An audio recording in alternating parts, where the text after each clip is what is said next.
Нагадай свое счастье. Здравствуйте, мои дорогие любимые. Сегодня мы с вами погадаем на очень интересную тему, кто вы друг другу. Вот какое влияние вы друг на друга оказываете в жизни, по судьбе, на сегодняшнем этапе. Понимаете? Это очень-очень важно, потому что если один из вас является положительным персонажем, это хорошо, да? Второй окажется отрицательным, с этим нужно что-то делать, правильно? И у нас с вами будет 3 позиции. Видео всегда актуально в момент, когда вы его смотрите, даже если оно записано много лет назад. Вам нужно загадать человека. Можно загадать 3 людей. Кто вы друг другу, вот какое вы влияние друг на друга оказываете в жизни. Оракул «Ангелы и предки». Очень интересный оракул, вообще такой потрясающий. Мне он так нравится. Видите, вот здесь у нас такие рисунки невероятные. Что-то ты сегодня не фокусируешься, товарищ. Ну, так видно же, да. Вот. Поэтому давайте смотреть, кто вы друг другу. Я на каждую позицию выкладывать буду 2 карты. Нижняя карта ваша, первая карта, да, кто вы этому человеку, которого вы здесь загадали. И вторая карта, это будет и этого человека, который оказывает влияние на вас, да. Кто он вам? Кто он вам?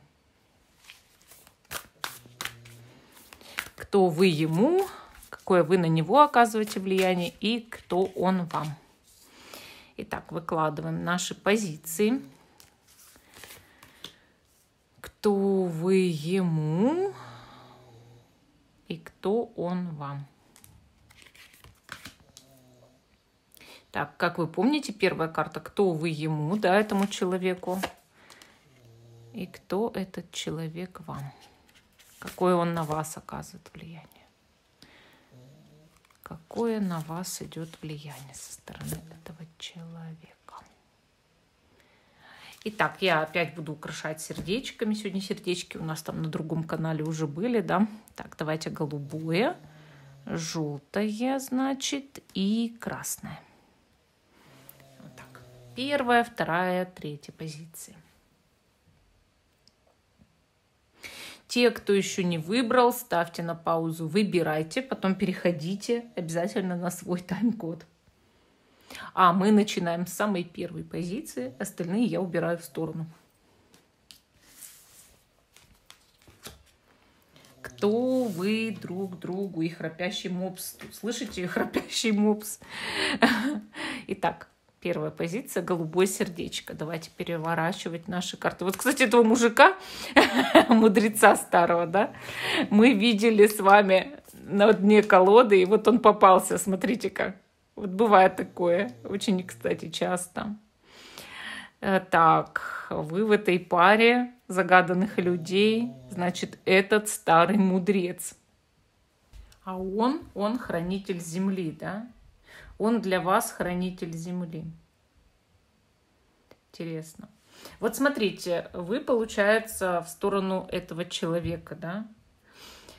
Раз вы старейшина, раз вы мудрый человек, вы как будто старше, да, этого человека, вы как будто бы несете в его жизнь какой-то момент откровения, просветления, то, естественно, на вас возлагается серьезная миссия в этой связи.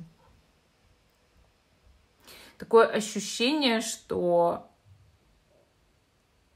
вы приучаете этого человека к тому, чтобы он был близок к земле, чтобы он был близок к нашей матери земле, да, и вы приходите к нему с новостями о том, что в его жизни идут благодатные перемены. Вот понимаете, вы несете кармическую задачу в эти отношения, вот, которую вы выполняете, но именно с положительной точки зрения. Ну, то есть вы ему показываете, что между людьми может быть сильная карма, между ними может быть сильная кармическая связь, но ее можно сделать, вывернуть, да, в ту сторону, чтобы она была положительной. Хотя сначала чувствовалось, что это тяжелая связь. Вот так. То есть вы ему объясняете постепенно в жизни, что любую связь можно сделать хорошей. Понимаете? Конечно же, старейшина — это предок, который приходит с чем-то важным, да, в жизни человека. Вы воплощенная душа, у вас были другие путешествия, да, которые выходили за пределы физического. И сейчас для того человека, которого вы загадали, вы как будто бы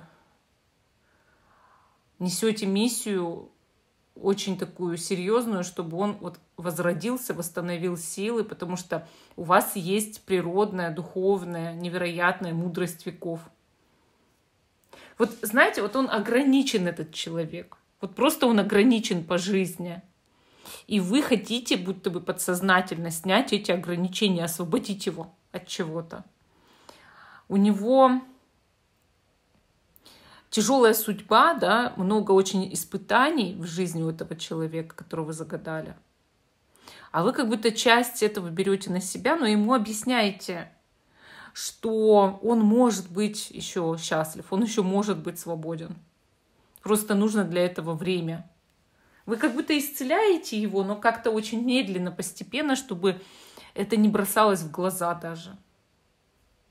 Он может с вами как постепенно стать другом хорошим, ну или близким, да, и поделиться тем сокровенным, что у него в жизни наболело внутри. Он же в вашу жизнь несет, опять же, тоже, он хранитель земли, да, он ангел-хранитель земли, он тоже несет энергию земли, но другую,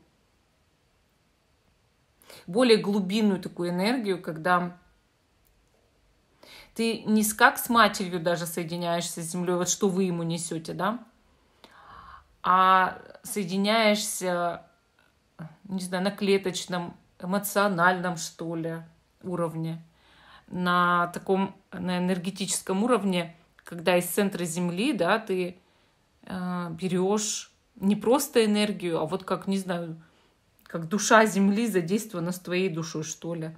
И понимаете, этот человек, он тоже вас, он вам помогает очень сильно в жизни, да, он тоже вас исцеляет по-своему. Но он выступает для вас как некий защитник. То есть он несет миссию того, чтобы вас в какой-то момент в жизни защитить от чего-то плохого. Вот так. Может даже отодвинуть момент там, ваших каких-то проблем, бед.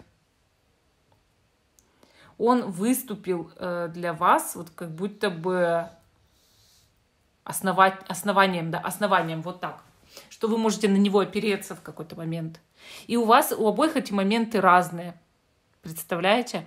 То есть в какой-то момент он на вас опирается в жизни, а в какой-то момент вы на него. Хороший человек, между прочим, которого вы здесь загадали. Он вас учит не торопиться принимать решения. Вообще он вас учит не торопиться. Он вас учит воплощать мечты в реальность и тоже постепенно, и тоже без импульсивности. Он понимает, что для того, чтобы что-то в жизни получилось, нужно посеять семена, а потом они прорастут, а потом дадут свои плоды. И за этим всем нужно ухаживать, понимаете? То есть он это познал на своем опыте. Да, вы несете очень важную миссию в жизнь друг друга. И вы положительно оба влияете друг на друга. Хотя могла бы быть тяжелая карма и тяжелое исполнение, но вы оба мудрые люди. И включив эту мудрость, вы переворачиваете все именно в лучшую сторону постепенно. Но над этими отношениями нужно работать. Это не такие отношения, которые по щелчку пальцев раз и стали легкими. Нет, нет, нет. Это нужно время, чтобы стать именно хорошими друзьями в жизни. В чем-то вы похожи, но в чем-то вы очень разные. Вы ему как наследие какое-то передаете, да? А он вам именно состояние защиты от Земли. Ну, вот такая первая позиция. Я считаю, здесь любого рода связь могла бы получиться, но на основе именно человеческой дружбы. Хорошо, идем дальше.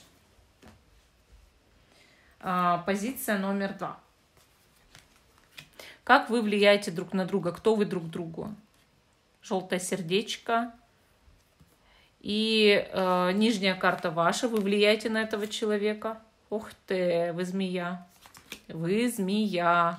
А он Он защитник животных, да, животного мира. Ангел.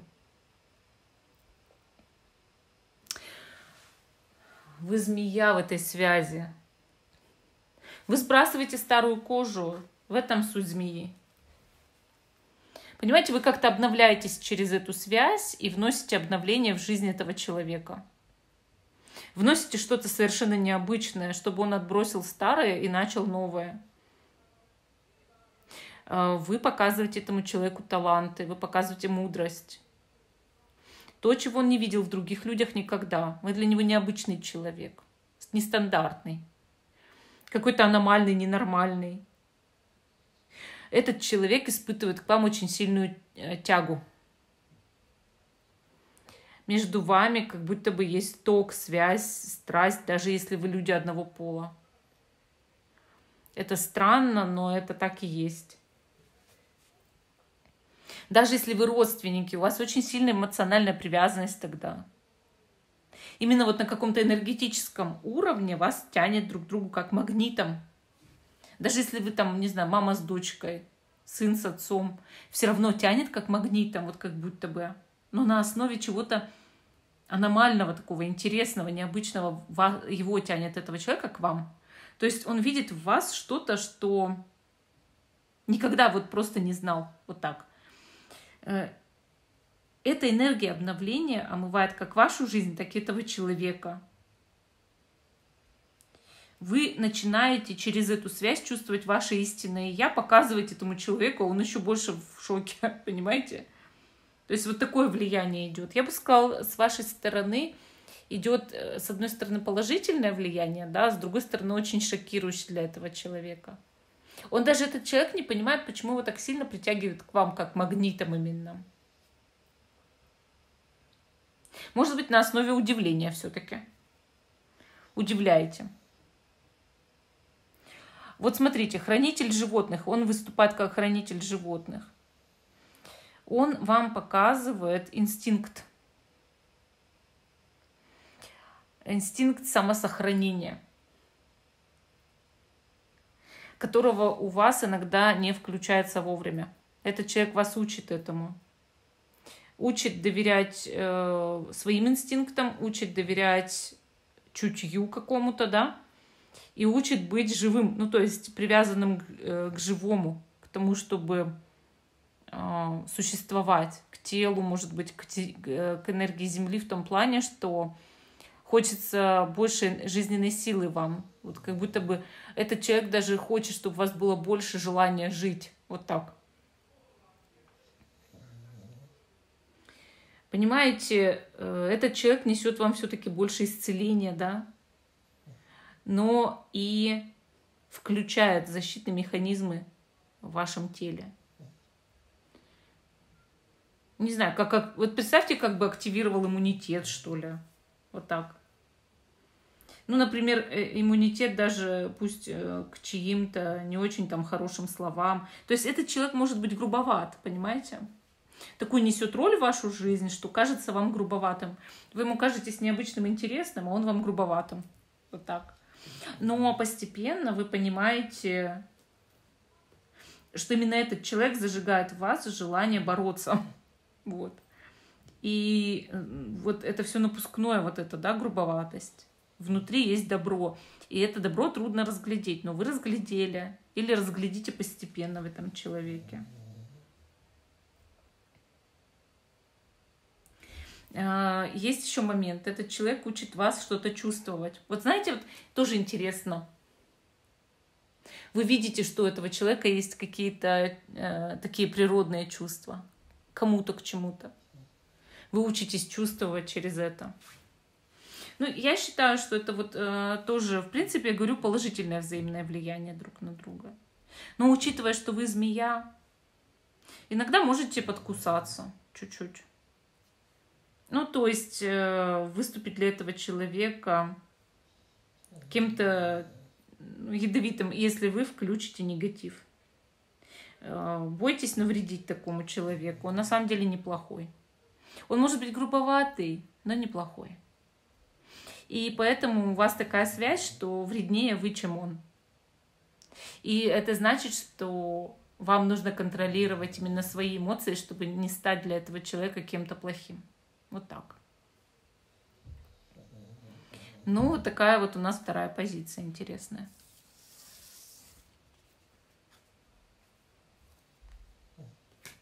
Давайте посмотрим третью позицию. Кто вы друг другу?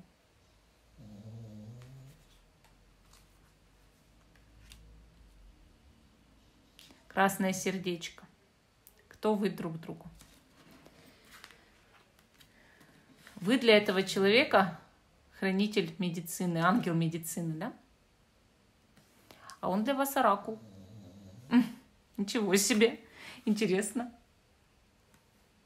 Вы для него, ну, по сути, целитель. А он для вас пророк.